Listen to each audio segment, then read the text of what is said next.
Buenas pessoal, tudo bem? Vamos para mais um relatório diário do milho hoje, quinta-feira, dia 26 de novembro de 2020. Agora são 16 horas 46 minutos e vamos ver mais uma vez o que aconteceu no mercado do milho e no mercado do boi, na verdade no mercado financeiro como um todo, beleza? Se você é novo no canal, se inscreve, curte o vídeo se gostar, ativa as notificações. Aqui embaixo na descrição tem um sumário com os tópicos do vídeo, o tempo em que ocorre cada um desses tópicos. Então, se quiser ir direto a um ponto, só clicar ali, o YouTube já manda direto para esse ponto. Sempre recomendo que assista o vídeo inteiro, porque às vezes pode pegar alguma questãozinha fora de contexto. Às vezes eu estou lá no final do vídeo, lembro de alguma coisa que era referente ao início do vídeo, para não ter que gravar tudo de novo, eu acabo falando mais lá para trás, então às vezes pode faltar alguma informação. Beleza? Compartilhe o vídeo se você gosta, se você conhece outras pessoas que estejam procurando por esse conhecimento. Isso é muito bom, é bom para mim, é bom para o algoritmo do YouTube entender que esse canal é um canal educacional e indicar esses vídeos para outras pessoas que também estejam procurando por isso. Esse tipo de conhecimento é algo que eu não encontrava há 5, 10 anos atrás, e aí eu comecei a produzir isso. Agora aproveitei até o período de pandemia, que fiquei mais home office, e aí resolvi aderir um pouco à questão de usar uma câmera e falar para uma câmera. Beleza? Então vamos adiante, sem mais enrolação. Deixa eu só mudar minha câmera aqui. Pronto. Vamos lá então. Bom, lembrando que, primeiramente, um fato importante, hoje é feriado lá nos Estados Unidos, né? Hoje é feriado lá. Então, como é feriado nos Estados Unidos, a bolsa está um pouco mais devagar. Lá é Thanksgiving Day, famoso Dia de Ação de Graças. Então, todo mundo que já viu algum filme aí americano, seriado, deve ter ouvido falar do Dia de Ação de Graças. Para ele lá é bem interessante. Então, por causa disso, a bolsa está mais devagar, está mais lenta, e amanhã ainda é sexta-feira, então talvez seja um momento um pouco mais cauteloso, pensando em BOV, pensando em algo mais realização de lucros. Mas isso eu vou falar daqui a pouco. Vamos agora começar pelo começo, que é o milho, que é o que eu sempre falo. Então, primeiramente, IBOV, né?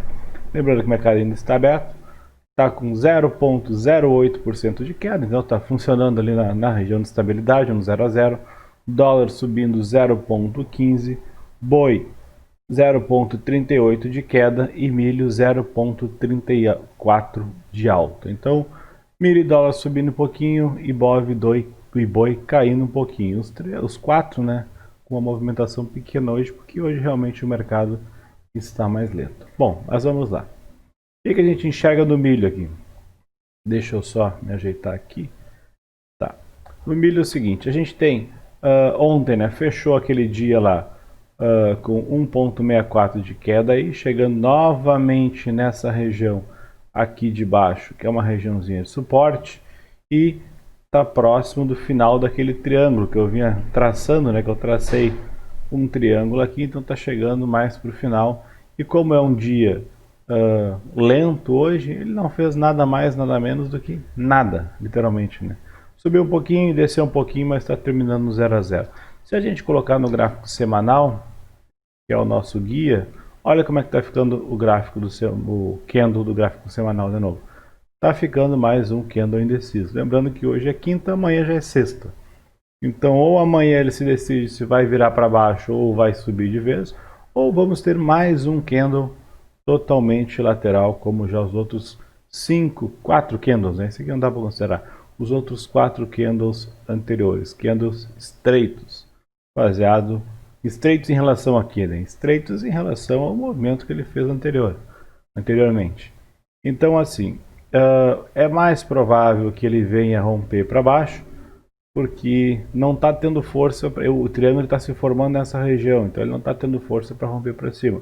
Porém, ao mesmo tempo que eu falo que é mais provável que ele venha para baixo, tem um lado que diz que não, ele não pode ir para baixo, porque se ele não caiu até agora, ele não vai cair mais. Ele está se segurando, então até que a média está subindo, e a hora que encostar na média ele vai para cima de novo.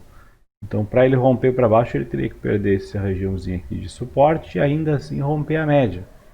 Então, está naquele meio a meio, totalmente indeciso, e faz jus ao candle, né? Tem um candle de indecisão. Se a gente colocar no mensal, a gente tem isso aqui, ó. A gente tem um gráfico mensal aqui, que seria o candle de outubro, e aí o candle de novembro fazendo esse movimentinho aqui. E aí para quem opera já há mais tempo, se a gente imaginasse isso aqui num tempo gráfico menor, que tipo de entrada que a gente faria? Não, é o seguinte, faz o seguinte, boto uma entrada aqui embaixo, rompendo para baixo, stop lá atrás, ou uma entrada aqui em cima, rompendo para cima, stop aqui atrás. Só que aí a gente tem, claro, quase 10 pontos aqui, né? 8,9 pontos no milho, mais ou menos. Mas é isso aqui. Esse é o cenário do milho. Quer subir ou quer descer. Se ele ativar esse candle vendedor aqui, ele vem até aqui a média, região de 62, 60 e poucos aqui.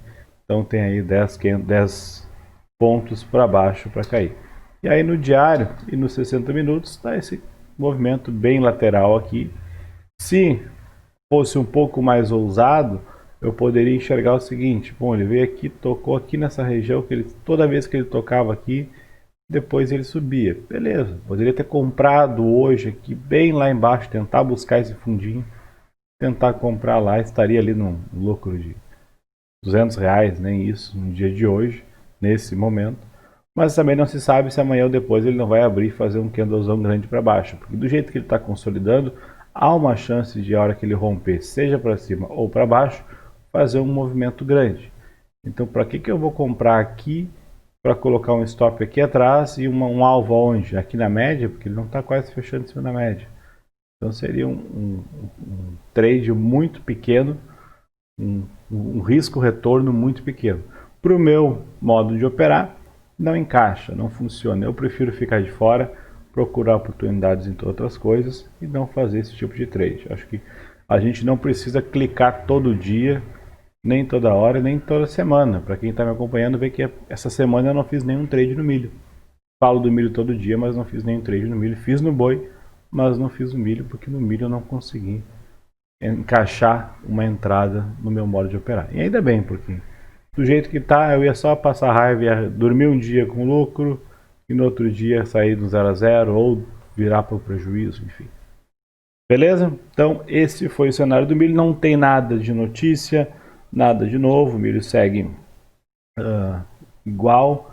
Algumas vendas lá nos Estados Unidos, coisa e tal. Um pouco mais falando lá da questão da Argentina. Também tem a questão do clima. Aqui na região sul do Brasil está muito quente. Agora está começando a querer vir chuva para cá, mas ainda assim a temperatura muito alta afeta o desenvolvimento do milho. Então isso afeta um pouco o preço também. Mas é tudo especulação, né? Beleza, vamos ao boi. BGI Fut. O boi, né? Ontem que eu resolvi encerrar a posição, hoje resolveu cair um pouquinho. É sempre assim. Mas beleza, eu lembro, para quem viu o relatório diário de ontem, eu fiz uma venda aqui em cima, praticamente aqui na média, e aí peguei mais ou menos quase 3 pontos aqui no dia de ontem, que foi praticamente aqui no finalzinho do dia aqui. Olhando no 60 minutos fica mais fácil de enxergar. Então eu encerrei a minha posição do boi ontem, eu vendi ontem aqui e encerrei a minha posição aqui, ó. Peguei mais ou menos 3 pontos e pouco, deu quase isso, deu 800 e poucos reais. E aí eu pulei fora, por quê? Porque olhando no gráfico do diário, e agora eu vou voltar para o boi, olhando no gráfico do diário, ele estava fechando aqui embaixo, estava fechando longe da média aqui em 2 pontos, e aí ele estava, fazia dias que ele estava fazendo esse movimento de fecha lá, volta até a média, volta um pouquinho, fecha lá, vem carregando a média para baixo, mas vem bem lentamente. E eu já tinha feito um trade aqui vendido, né, que depois eu deixei de um dia para o outro, ele foi lá embaixo, voltou tudo e acabou me estopando no 0 a 0. Então eu aproveitei que ele subiu aqui, vendi aqui, e aí peguei aqui embaixo e saí fora. Poderia ter ficado vendido ontem para hoje? Poderia. Se eu tivesse ficado vendido ontem, hoje, provavelmente eu teria estopado nesse candle aqui. Tá? Então eu ia sair praticamente no mesmo lugar. Se eu não tivesse, porque ele começou a voltar aqui. Mas se eu não tivesse lá, agora eu estaria ganhando ali talvez. Vamos chutar por cima aqui. Uns 450, 500 reais a mais. Mas ainda assim eu tenho quase certeza que eu teria estopado nesse candle aqui e ficaria no 0 a 0. Então pelo menos dormi tranquilo e foi tudo certo. Agora, qual que é o viés do boi? É um viés ainda baixista, né? A gente olha aqui, ó, no diário, ele está com espaço para cair até a média.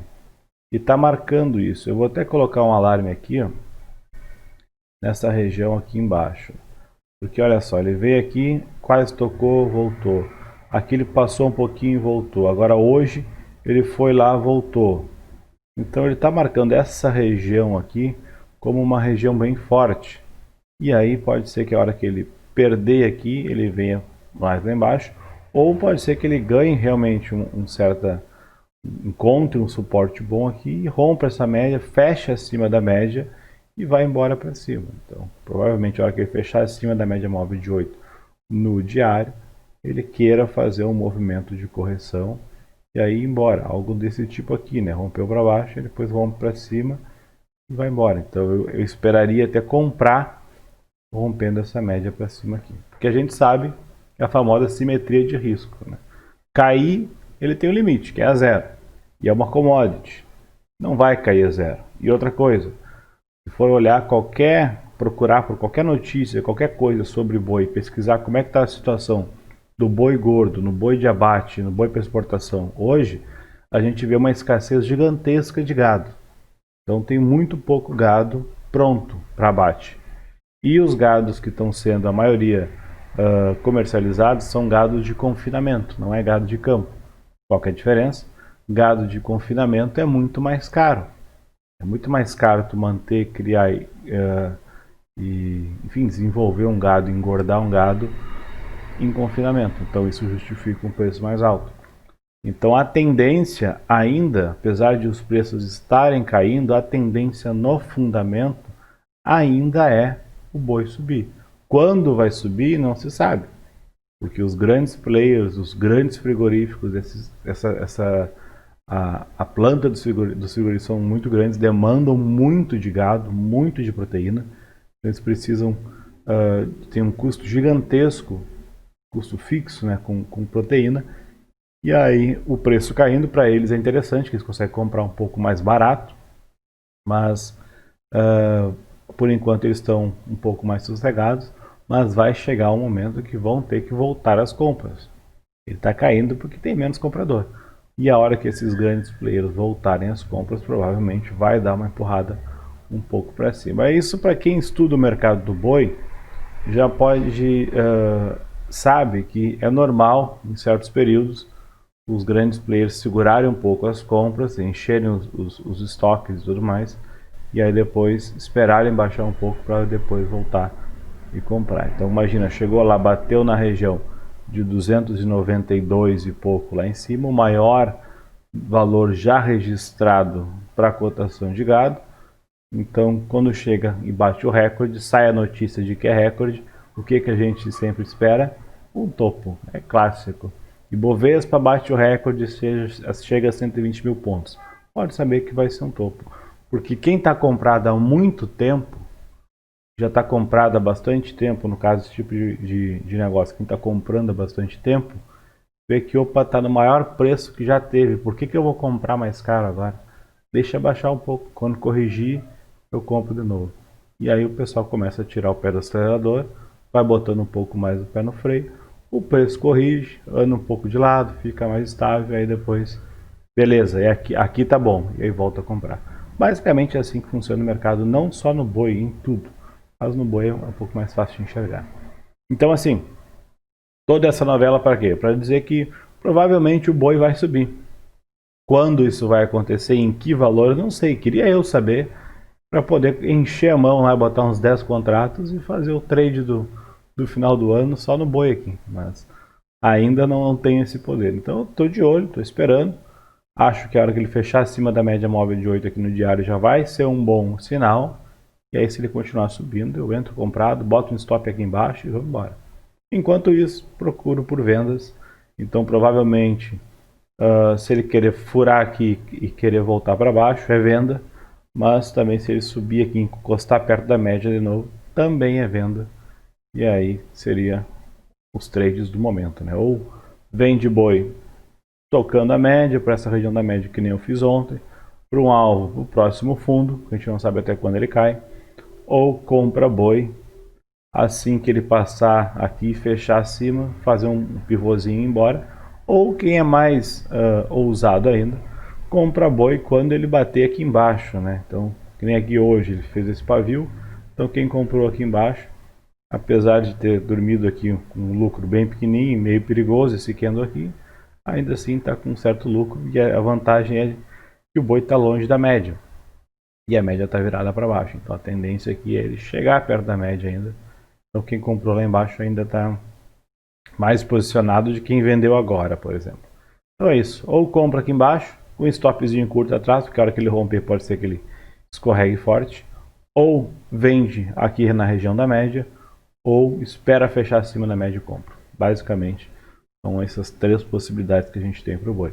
Lembrando que sempre analisa o cenário macro, que é o que? O boi está numa tendência de alta gigantesca, tá? Ali fechou 2019 a mais ou menos aqui 200 reais arroba, 200 e pouco, e foi a 300 em 2020, então foi absurdamente alta o movimento do boi aqui, e agora a gente tem que ver o que vai acontecer. Então, essa correção até as médias, como eu já venho falando há um bom tempo, não é nada assustador. Ainda assim, ele vai estar muito acima do preço do boi lá de 2020, ou seja, 59, 60 pontos mais ou menos acima.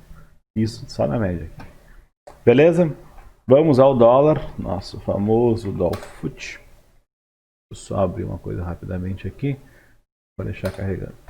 No dólar, como a bolsa americana está fechada, então a gente teve um dólar hoje que só chacoalhou e não fez nada, né? Então o dólar está andando totalmente de lado e não fez nada aqui, mas segue aqui com um sinal que indica, né, continuação do movimento de baixa por enquanto. Claro que essa região onde está essa linha aqui, essa região é uma região de um suporte, e é um bom suporte, eu já mostrei ontem, teve brigas nessa região por um bom período no dólar, então pode ser que ele encontre aqui um bom de um suporte para depois voltar a subir, assim como ele pode furar aqui, fazer um pivôzinho e virar para baixo.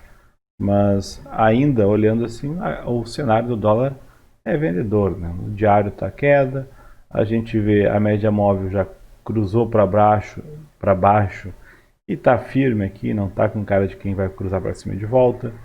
Então tem as duas médias apontando para baixo, então qualquer pessoa que for operar dólar, independente do tempo gráfico, obviamente se pegar um tempo gráfico muito pequeno, ele vai ter muita volatilidade, mas se pegar um tempo gráfico ali a partir de 15 minutos por aí, já pode tentar procurar movimentos de venda ao invés de movimentos de compra. Eu acho, né, pelo menos, eu gosto de fazer isso quando eu faço esse tipo de operação, que é eu olho o cenário macro, vejo o que no macro o pessoal está tentando fazer com o ativo, e aí quando eu vou entrar no ativo, por mais que eu vá operar num tempo gráfico pequeno, ou vou fazer um day trade, eu procuro por movimentos a favor do macro, porque eu sei que se o dólar está vendedor no movimento grande, e eu for entrar vendido no day trade em 15 minutos, no tempo gráfico de 15 minutos, eu pelo menos psicologicamente me sinto mais confortável do que estar operando contra a tendência maior. É aquele negócio, né? Que nem tu pegar um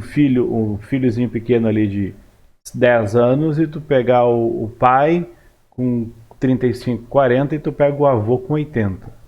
Então tu imagina os três. O avô já é um cara mais vivido, mais velho, vai falar, nós vamos para cima, ou melhor aqui, nós vamos para baixo. O pai fala, eu acho que o teu avô está certo, a gente vai para baixo. A princípio, vai para baixo. E o pequenininho fala, não, eu vou para cima. E aí chega esses três, em quem é que tu vai acreditar? Ou melhor, não digo que estão mentindo, mas em quem é que tu vai levar a consideração maior? Em quem é que tu vai considerar, não, eu acho que vai para cima, vai para baixo porque a criança falou, porque o pai falou, porque o vô falou. Provavelmente porque o pai e porque o vô falou. Às vezes o vô pode dar um pouco gaga, mas o pai geralmente já conta algo mais interessante. Então se o pai e o vô estão concordando que vai cair, por que a criança lá com 10 anos, que recém é pequenininha, que não sabe, fala que vai subir? Né? Então tem muito que aprender. Então, por isso a volatilidade. Então o que eu digo? Qual que é esse basicamente é o problema do day trade, que é o que faz muita gente perder dinheiro. Que é o quê? O day trade, quanto menor o tempo gráfico, aí o cara vai lá querer operar índice futuro no tempo gráfico de 1 minuto. Quanto maior o tempo, menor o tempo gráfico, ou seja, quanto mais curto, no caso 1 minuto, 5, 10, mais errados são os sinais, mais ruído tem. Porque às vezes tu pode ter um movimento de alta, só que no day trade ele faz assim, ó, e aí se o cara comprar lá em cima vai cair, vai perder, compra e vende aqui embaixo, o negócio sobe. Ele está subindo, mas ele vai subindo todo de qualquer jeito. Então o dólar fica fácil de ver, ó. Isso aqui é um movimento de alta, estou no gráfico diário. Olha o que ele faz aqui, sobe, desce, então ele chegou a cair aqui 340 pontos, beleza, mas subiu, voltou, subiu, voltou. É um movimento de alta. Agora se a gente coloca no gráfico mensal, olha aqui, aquele movimento todo fica mais fácil de ver? Fica. E aí a gente olha aqui no movimento do gráfico mensal, olha o tamanho desse candle preto aqui. Beleza, não pode muito bem abrir o próximo candle mensal aqui e cair até aqui embaixo. Imagina, pega, copia e cola, né? Esse candle aqui para baixo. Onde é que ele vem? Vem aqui embaixo, na região de R$5 aqui, 4,98. Pode ser que ele faça isso? Pode, assim, ele pode chegar aqui e encontrar um suporte aqui e ir embora, que é o que eu estou falando. Então, é isso que a gente tem que olhar. O gráfico mensal diz o seguinte: desci e estou chegando num suporte. Pode ser que se eu furar esse suporte eu vou embora para baixo. Vou fazer mais aí 430 pontos para baixo. E aí o cara vai lá e olha no gráfico de 5 minutos. E aí acha que é compra por causa desse movimento aqui, de 1 hora. Só que aí esquece de olhar todo o resto. Beleza? Então, basicamente, só para resumir, o dólar ainda eu acho que ainda é vendedor. Mas tem que tomar cuidado nessa região aqui de 5,28. E o Ibov, como hoje a bolsa lá fora está fechada, né? Ontem ele já fez um movimento aqui de lado, hoje ele fez aqui um movimentinho aqui que deu uma balançada para baixo e agora está fechando aqui, fechando não, né? Ainda está aberto, 0,02 de alta, só para não dizer que não caiu, mas tá se segurando lá em cima. Vamos ver o que a bolsa americana vai fazer quando abrir. Então está no feriado, vamos ver qual é que vai ser a ideia lá fora. Se lá fora abrir caindo, talvez aqui caia também, porque já deu uma boa de uma puxada. Então aquele negócio, tá bem esticado? Tá bem esticado, mas tá tranquilo, né? Tá indo, tá corrigindo, tá indo, tá corrigindo. E aí pode ser que ele venha a acionar uma certa venda aqui a partir de um momento que, por exemplo, lá fora caia ou algo assim. E aí ele encontre um tempo para descansar. Se a gente colocar aqui, por exemplo, no semanal, a gente vê que o Ibov deu uma puxada forte para cima. Se a gente colocar no mensal, a gente vê, olha isso aqui, esse movimento aqui. Então, para quem gosta de Fibonacci, já pensou algo mais ou menos, eu posso puxar aqui embaixo, né? Algo mais ou menos assim. Então, para quem gosta de Fibonacci, é extremamente otimista, está enxergando lá o Ibov a 137 mil pontos. Aí, para quem ainda gosta de Fibonacci, não é tão otimista, qualquer região de 61,8 é exatamente o topo do Ibov lá, 119, 120 mil pontos. Tá ali, ó. Então, vou dar um zoom aqui, ó. Peguei lá debaixo do fundo da pandemia, o pivôzinho que ele fez ali em julho, né? Aí aqui embaixo, nesse fundo aqui de baixo, aqui está o 61,8, está bem aqui nos 120 mil pontos, 119, tá ali a 120,458, e aí 100% lá em 137 mil pontos. Se vai chegar lá, não sei, tomara que chegue, que eu estou comprado em um monte de ativo, então já vou fazer bastante lucro com isso também. Beleza? Então, por hoje, os ativos eram esses. Eu vou aproveitar, já que não estou falando nada de comprar e vender milho, porque eu não estou posicionado. Tem 3 ativos que eu quero só chamar a atenção aqui. Não é entrada, é só para vocês olharem e tirem as conclusões de vocês. Não é para passar call nem nada. Até porque eu acabei de falar, pode ser que o Ibov venha a cair, né, porque ele já está bem esticado. Então, deixa eu puxar. Eu separei 3 aqui. Deixa eu achar eles aqui. Opa, não é isso aqui. Deixa eu pegar eles aqui. Desculpa. Aqui. Primeiro deles, Local Web. Não é o meu ativo principal. Deixa eu botar no diário aqui, né? Não é o um ativo principal, mas olha só. Já era para ter falado isso aqui antes, mas hoje ainda dá tempo, né? O que aconteceu? A Local Web fez a IPO não faz muito tempo, então a gente tem gráfico desde aqui de fevereiro de 2020, mas olha, ela sempre andava longe da... Quer dizer, a partir do momento que ela começou a formar média móvel de 80, ela sempre andou longe da média móvel de 80. De uns tempos para cá, ela deu uma descansada aqui e agora perdeu a força e chegou a tocar na média, ou chegou perto da média móvel, não chegou a tocar de fato, aqui no dia 23/11, então não faz muitos dias. De lá para cá, considerando aqui o fechamento dos candles, né, ela já subiu aí 6,86%. Então assim, eu estou posicionado nela, e acho que eu comprei foi ontem, dia 20, eu comprei, foi ontem. Estou comprado a 67 de preço médio, de entrada, então um pouquinho abaixo aqui do que está hoje, na verdade, estou aqui a 67, está mais ou menos aqui, ó, já tinha deixado uma linha aqui, 67,05, que é rompendo esse candle aqui, né? Então eu estou comprado aqui. Um stop, para quem pensar em entrar nisso, por exemplo, podia botar um stop atrás de um candle anterior, lembrando que local web quando anda bastante, então não precisa encher a mão, então pode colocar um percentual de caixa um pouco menor, porque ela é uma empresa que tem uma volatilidade grande, os candles são grandes, então, por exemplo, esse de queda aqui deu 7%. Então, tenta encaixar um gerenciamento de risco de acordo com a mão de vocês, porque a média está começando a virar para cima e pode ser que ela venha testar esse topo aqui. Nessa brincadeira a gente tem 13%. Eu acabei me posicionando, resolvi passar isso aqui para vocês também, porque pode ser que seja uma boa entrada. Agora, se isso aqui chegar e virar para baixo e querer cair, também não vão dizer que foi culpa minha, né? Porque eu estou fazendo isso e estou falando por quê? Ela nunca tocou na média e está tocando na média. Então, está encontrando um certo suporte aqui e está entrando. O mais plausível seria, obviamente, colocar uma compra aqui embaixo, perto da média, mas a gente nunca sabe o que vai acontecer. Beleza? Então, essa aqui é um ativo que é para vocês olharem, tirem suas próprias conclusões, é o que eu sempre falo. Não façam, vou comprar porque o Guilherme comprou e ele acha que vai subir, ou vou vender porque ele vendeu e acha que vai cair. Não, não é assim. Tem que tirar suas próprias conclusões. Eu posso estar errado, e estou errado em grande parte das vezes. Então, mas eu sei que se eu perder aqui e for estopado, para o meu gerenciamento de risco, eu estou tranquilo.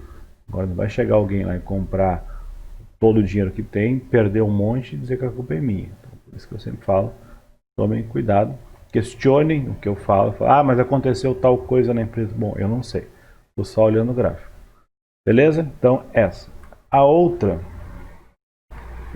que eu não sou muito fã também, mas no gráfico tá bonito. Pets 3, né? A empresa lá dos cachorrinhos lá. É outra que fez a IPO há poucos dias, então a gente tem aqui gráfico a partir de setembro de 2020, mas mesma história. Ela ainda não tem nem média móvel de 80, tá recém na média móvel de 8, mas o que a gente tem? Ela chegou aqui, ela vinha subindo, corrigiu, furou para baixa média, voltou, veio, fez um topo aqui e voltou. Então, e está aqui pertinho das médias, então o risco dela aqui é pequeno. Eu estou posicionado nela e entrei ontem, no dia 25, a 18,52. Então eu estou um pouquinho abaixo aqui, na verdade, né? 18,52, mais ou menos aqui, ó. Então, acabei pegando bem no fundo dela ontem aqui. Estou ganhando ali 1,51% neste momento. E aí é outra que o risco é pequeno, então quem quiser entrar nesse tipo de operação, por exemplo, pode fazer uma compra aqui onde está mesmo, né? Pode fazer uma compra aqui, um stopzinho bem curtinho aqui atrás, tá? Um stop aí de 2%, 2% e pouco. Quem quiser um pouco mais, deixar um pouco mais de espaço, pode deixar um stop aí de 5,5%, que ele pega esse fundo maior aqui. E aí esperar que ele venha pelo menos romper esse topo aqui. E tomem cuidado aqui, na verdade, né? Por isso que o stop aqui é mais prudente, porque o alvo também não é muito grande. Então talvez ele venha testar esse topo. Se ele testar aqui e começar a voltar, já pode encerrar a posição, talvez ele fure para baixo.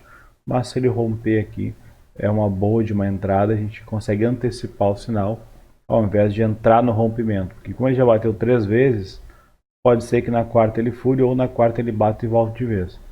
Então, tentar antecipar esse rompimento, essa é a ideia da entrada que eu fiz, tentar antecipar o rompimento, um stopzinho curto aqui com um risco curto. Se eu fosse tentar entrar no rompimento, eu teria o stop de 4%. Agora eu tenho um stop de, no caso onde eu entrei, eu estou com um stop de menos de 1%. Beleza? Então, esse é o segundo ativo. E por último, não sei se já não mudou aqui, porque me alertou aqui na minha tela, mas Camil é outra também, né, que veio de uma alta gigantesca, sem parar, no meio da pandemia. Aí resolveu corrigir, furou a média para baixo, voltou tudo. E aí agora a gente tem ela aqui querendo cruzar a média móvel para cima de novo. Então ela encontrou aqui embaixo, nessa linha, um suporte, que é a mesma região de briga de um período passado aqui, antes dela romper tudo para cima. Então ela encontrou um suporte aqui, furou a média móvel para cima de novo, a média móvel de 8. Eu lembro que eu falei de furar a média móvel de 8 lá no boi? Então, aqui é uma que está fazendo isso, está furando para cima de novo e está querendo subir. Claro que, mais uma coisa que tem que prestar atenção, tem a média móvel de 80 passando aqui, pode ser que ela chegue aqui, chegue perto ou bata na média e vire para baixo de vez. Então, quem for entrar, eu estou posicionado em Camil desde o dia 24, que eu comprei a 11,39. Então tá aqui, ó, mais ou menos. É bem na média hoje. Eu comprei aqui 11,39 e ele tá andando. Ah, Guilherme, por que tá passando as entradas atrasado? Na verdade, eu nem ia passar isso aqui, né? Eu só tô falando isso porque como eu não tenho feito quase nada de entrada no milho, eu também não quero deixar você sem nenhum conteúdo nem nada. Então, estou mostrando outros ativos que tenham entradas interessantes aqui, que pode ser que se romper essa média para cima aqui, Camil pode continuar todo esse movimento de alta, se cruzar a média móvel melhor ainda, e pode vir testar aqui esse topinho aqui de tá 16 pontos de alvo aí, né? Então é um bom trade se desenvolver. Quem quiser entrar, ainda dá, acredito que ainda dá, pode botar um stop abaixo do candle de hoje, então tem 4,4% de stop, mais ou menos, que dá bem na média também. Então aquele negócio, rompeu aqui, virou para baixo, furou a média, a intenção é que ele não vai romper essa média aqui e vai vir aqui embaixo de novo. E aí talvez eu fique andando de lado ou realmente queira descansar antes de retomar força.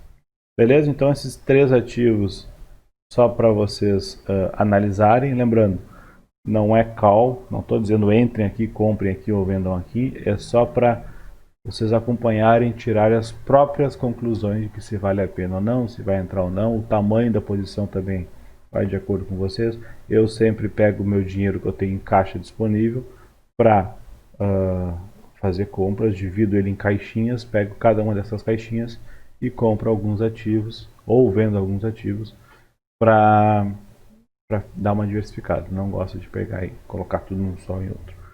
Beleza? Então são essas três. Local Web, LWSA3, PETS, que é PETS 3, e Camil, que é CAML3. Tá? Agora, só para finalizar, tem umas perguntas aqui que eu quero responder. Deixa eu ver rapidamente aqui. Basicamente são duas, né? ZVA perguntou o seguinte: Guilherme, é possível operar sua estratégia das médias no milho em tempo gráfico menor para fazer day trade? Vamos lá. Milho, CCMF21. Primeira coisa, eu não sou fã de fazer day trade no milho. Já começo assim. Dá para fazer? Dá para fazer. Mas eu preferiria day trade para outros papéis. Porque milho não é um papel muito líquido. Em comparação ao boi, ele é infinitamente mais líquido, mas não é um papel muito líquido. Mas dá para fazer sim. A diferença é o que eu falei aquela hora no início, no meio do vídeo lá que eu falei um tempo atrás. Para fazer day trade vai ter que pegar um tempo gráfico menor. E aí eu te pergunto, qual é o tempo gráfico que você pretende usar? 10 minutos, 15 minutos, 5 minutos? Qual é o tempo gráfico? Tá? Então assim, teria que ser ali 5, 10 ou 15 para fazer day trade. E aí, quanto menor o tempo gráfico, mais ruído tu tens. Então mais ele vai chacoalhar para cima e para baixo, mais difícil vai ser ler o mercado. A estratégia das médias móveis funciona em qualquer tempo gráfico. Tem gente que opera índice futuro no tempo gráfico de 1 minuto, usa médias móveis e tem sucesso. Usa média, opera média móvel de 9, média móvel de 8. Ah, tá acima da média móvel de 8, eu vou procurar por compra. Tá abaixo da média móvel de 8, eu vou procurar por venda. É assim que funciona, tá? Então, dá para fazer isso no milho? Dá. Deixa eu botar aqui um tempo gráfico, por exemplo, de 10 minutos. Ó, 10 minutos a gente pode olhar isso aqui, ó. Aqui ele está vendendo, né? Toda vez que ele bate na média móvel de 8, às vezes em quando ele vai estopar. E aí, aqui ele está querendo cruzar a média móvel de 80 para cima. Então, poderia esperar um pullbackzinho e comprar, por exemplo, para esperar ele corrigir e vir até mais aqui em cima. Mas olha só como é que é mais difícil. Olha o quanto ele cruza e volta, cruza e volta, cruza e volta. Então a gente vê ele aqui querendo subir aqui. Ah, vai subir, voltou. Vai subir, voltou. Aí foi lá embaixo. Agora vai romper e vai subir, voltou. Então, mas se a gente olhar a média móvel, tenta enxergar só essa média móvel aqui, ó. Tu vê que ela está sempre caindo. E olha como a de 8 fica sempre assim. É bem mais difícil, né? Operar day trade em tempo gráfico pequeno é mais difícil, porque tem muito ruído. Aqui tu poderia achar que ia ser uma compra porque fez um candle legal. Aí comprou aqui, subiu um pouquinho e caiu. Então, olha aqui, olhando assim de longe. Bagunça que é isso aqui, totalmente de lado. Então assim, dá para operar? Dá. Estratégia de médias móveis funciona em qualquer ativo e funciona em qualquer tempo gráfico. Quando o ativo é seguidor de tendência, melhor ainda. Agora tu tem que tentar encaixar o tempo gráfico que tu consegue operar. Tem cara que opera super bem em tempo gráfico de 5 minutos e não consegue operar o de 1 minuto. Tem cara que opera tempo gráfico de 60 minutos e odeia os tempos gráficos pequenos. Por quê? Porque às vezes vai de pessoa para pessoa. Porque quanto menor o tempo gráfico, mais ruído tem, menos tempo tu tem para pensar. Então, tu tem um candle se formando a cada 5 minutos, então tu tem que tomar uma posição, pensar no teu gerenciamento de risco, pensar onde é que tu vai entrar, onde é que tu vai sair, qual é o teu alvo, qual é o teu stop, ler o contexto do que está acontecendo ali para enxergar, não, vou comprar aqui, vou vender aqui. Agora, quando o cara tem um tempo gráfico de 60 minutos, tem 1 hora para pensar, para olhar, aí vem aqui, olha, dá uma olhada, não, beleza, quando abrir o próximo candle, aí olha, bota no diário, dá uma olhada no diário, vai lá no semanal, busca, traça a linha aqui. Eu gosto de rabiscar, eu encho de risco meus gráficos, traço linha daqui, dali, para lá, para cá, faço um monte de estudo, e aí em 1 hora eu consigo decidir se eu vou entrar ou não. Agora em 5 minutos já fica um pouco mais complicado, ainda mais se o ativo não tem muita liquidez.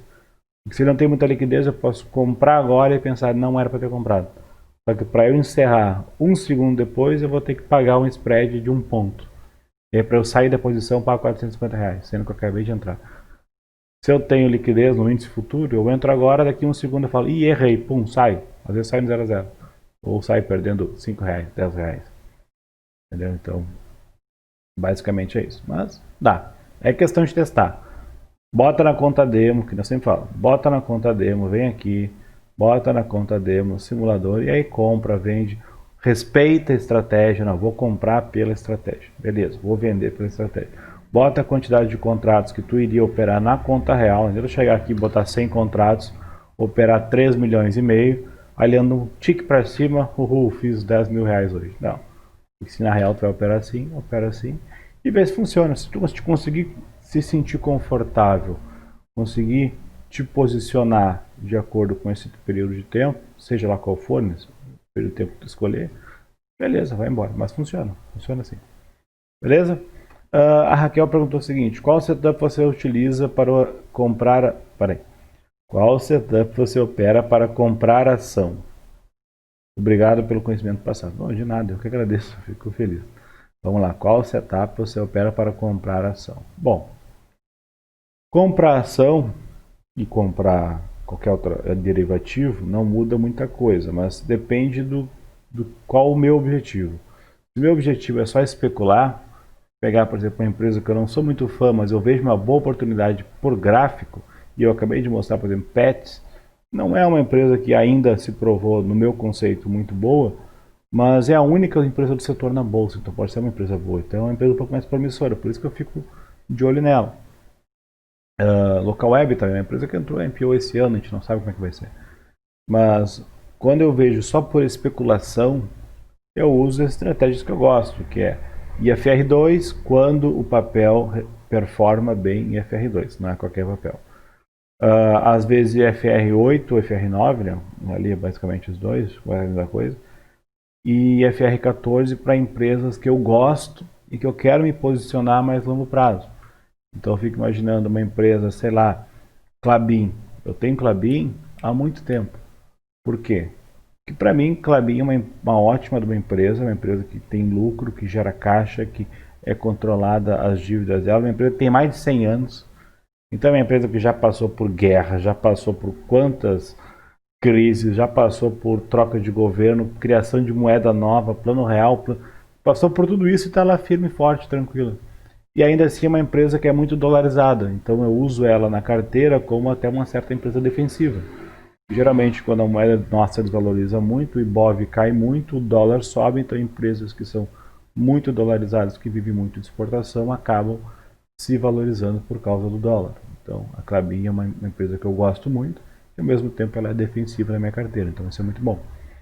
E aí, para esse tipo de empresa, eu gosto de pegar, por exemplo, em FR14, do diário, que eu vejo a média do diário nos últimos 14 dias, e aí se ela está caindo lá embaixo, chegou lá embaixo no mínimo, eu compro, pode ser que ela volte. Então, eu quero comprar o papel, eu gosto, eu só quero ver qual que é o melhor momento. Então, se eu gosto de Klabin, eu vou querer comprar Klabin barato. Eu espero cair bastante, quando chegar lá embaixo eu compro. Então, esse é um critério. E aí pode ser Klabin, pode pegar qualquer outra empresa boa na bolsa, enfim, própria a VEG, né? Agora a VEG agora está muito alta, mas está totalmente esticada. Mas a VEG pega ITSA, Itaú, os bancões, bancos bons, os bancos não vão quebrar, mas bom se posicionar por mais tempo é esperar por boas oportunidades. Então, boas empresas que eu gosto e que eu quero me posicionar por mais tempo, vou ficar esperando o IFR14 me avisar ao momento certo de entrar. As elétricas, o setor elétrico é um setor muito bom e é um setor que vai prometer muito agora para 2021. Por quê? Porque são empresas que geram caixa, são empresas que é previsível o caixa delas, é previsível as receitas, elas são empresas que são bem regulamentadas, são muito estáveis, ninguém vai deixar de usar energia elétrica, ninguém vai deixar de usar, então aconteça o que acontecer, é coronavírus, é isso, é aquilo, o Paulo Guedes vai sair, não vai sair, as elétricas vão estar lá firme e forte, então são empresas que não são tão afetadas, então são empresas, também são empresas defensivas, então são boas empresas, telecom também são empresas boas, porque ninguém vai deixar de usar telefone e coisa, muda de um para outro, muda, TIM, Vivo, Oi, Claro, enfim, mas é o mesmo setor, então tem então vamos lá, resumindo a história, falei um monte e não falei nada. Empresas que eu quero ficar posicionado por bastante tempo, eu espero responder. Eu abro aqui, por exemplo, venho aqui no FR14, olho uma empresa que eu gosto, será? Vamos botar ali que eu falei, Klabin. Olho o Klabin 4 ou Klabin 11, tanto faz aqui. Olho meu FR14, espero por bons momentos de compra no diário, quando o IFR14 está lá embaixo. Por exemplo, aqui na pandemia foi um momento que deu para encher a mão e foi embora, o Klabin está lá em cima. Agora, passou um bom tempo lá em cima, está dando uma recuada, porque por causa do dólar também. E ela é dolarizada. Então, aqui na média também é um outro bom ponto. Então, média móvel de 80 é um bom ponto para comprar. IFR14, um bom ponto para comprar, pensando em longo prazo. Pensando em curto prazo, ou especulação, ou trade ali de 3, 4 dias, 5 dias, que nem eu faço no milho, e o que eu uso? As mesmas estratégias do milho. Cruzamento de média móvel, vira a média móvel para cima, eu compro, vira a média móvel para baixo, eu compro. Aí eu boto num gráfico de 60 minutos, e aí faço compra ou venda. Basicamente a pergunta é compra, né? Então eu me posiciono assim. Também uso IFR2, então para algumas empresas que respondem bem IFR2, e aí tem CCRO3, TRPL4, B3SA3, EG3, EQTL3, esse tipo de empresa são empresas boas e que respondem bem no FR2, então eu gosto de operar FR2 por elas. FR2 bateu abaixo de 10, estou comprando, subiu no máximo nos 2 últimos candles, vendi, acabou, tchau. Não importa se vai subir 10%, eu vendi ali. Caiu de novo, compra de novo e assim vai. São trades rápidos, curtos, e com pequenos lucros, mas são constantes e aí no final do tempo dá um resultado bom. Então vamos lá. Médias móveis, né? Seja lá, bateu na média, ou subiu, vendeu, enfim. IFR2 para trade em empresas que respondem IFR2. IFR8 e IFR14 para mais longo prazo em empresas que eu gosto de ficar posicionado por um bom tempo. Posso usar estocástico também? Posso. Estocástico lento para empresas que eu gosto e também estão sobrevendidas. Ele é bem análogo ao FR14. Então bota estocástico lento e bota FR14. Tá? Quando os dois dão compra junto. Então funciona mais ou menos assim. Eu acabei de mostrar 3 ativos, que é Pets, Local Web e Camil, que as compras são baseadas em quê? Médias móveis. Então fez um fundinho na média, está fechando acima da média, compra. Camil tem que me antecipar um pouquinho mais ainda. Mas pode ser que ele bata na média, mas vai voltar. Aí vende ali e acabou. Então é isso aí. Acho que eu consegui responder. O melhor jeito é, não foca no jeito que o Guilherme opera, no jeito que o João opera, no jeito que o fulano opera. Desenvolve o seu jeito de operar. Começa a ler, a pesquisar, a ver como é que os caras operam, entende o que eles fazem, entende o porquê eles fazem, e começa a questionar, começa a ver, não, eu gostei desse jeito, vou fazer assim, gostei assim, vou fazer assado. Mas aí desenvolve o teu jeito. Ah, tem uns que usam média móvel de 8, outros usam média móvel de 9, outros usam média móvel de 5, outros usam média móvel de 17, média móvel de 21. A período da média móvel não importa, o que importa é que no teu jeito de ler o mercado vai funcionar. Então, se eu bato o olho aqui e enxergo com média móvel de 8, para mim é melhor, eu vou usar média móvel de 8. Mas agora, se botar 10 pessoas, todo mundo olhar para o céu, num dia ensolarado, com bastante nuvem, cada pessoa vai enxergar uma figurinha diferente. Mas vão estar olhando para o mesmo lugar. Então a bolsa é a mesma coisa. Cada um tem seu jeito de ler. Então, tenta não fazer setup que já exista, e sim se baseia no que tem e desenvolve o teu jeito de operar. Assim tu vai aprender muito mais e vai aprender a enxergar. E outra, não fica monitorando 50 papéis, monitora 4, 5 bons papéis, que aí tu consegue ler o papel e enxergar a ponto de saber que naquela região tem um suporte em algum lugar sem nem precisar puxar o gráfico. Entendeu? Então, que nem eu olho milho e boi, tem uma tela que é só milho e boi. Eu me sinto confortável para dizer, não, aqui dá para comprar, aqui dá para vender, porque eu sei que ali já foi região de briga. E aí eu vou lá, puxo o gráfico e olho. Então, poucos papéis e aí faz boas operações. Às vezes a gente monitora muito papel e acaba não fazendo muitas operações. Beleza? Então, já falei demais hoje, mas também mostrei aqueles papéis lá. E aí, por hoje, acho que é isso. Valeu. Obrigadão. Amanhã é sexta. Vamos ver como é que vai funcionar. E aí, depois a gente vê na semana que vem. Obrigadão. Um abraço. Até mais. Tchau, tchau.